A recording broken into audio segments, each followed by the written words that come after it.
What looks like a simple box in your kitchen is actually a tightly synchronized system where sensors measure water quality, microcontrollers make real-time decisions, and high-power components respond with precision. In this tour, we'll first watch the full washing process as it happens, and then peel back the outer shell to understand the electronics and control logic that make the system smart, efficient, and safe. Let's observe the cleaning cycle first. You, you select Auto Wash, and the screen updates. The intake valve opens to fill the tub with fresh water. Cold water circulates to remove heavy debris. The soap dispenser releases detergent. Water is heated to 60 degrees Celsius to activate enzymes.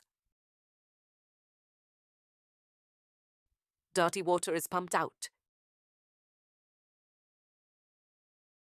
Heating element evaporates moisture.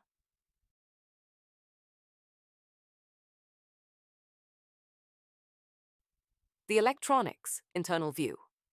How does it control all of this? Let's look at the control board.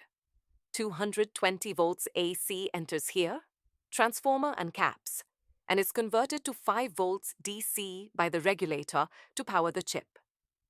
This microcontroller is the brain. It runs firmware code in a loop, making decisions based on sensors. The MCU cannot handle high voltage. It sends small 5-volt signals to these blue relays to switch the heater and pump. The thermistor, red, ensures the water isn't too hot. The dirt sensor, green, decides if more washing is needed. Smart electronics meet heavy-duty mechanics.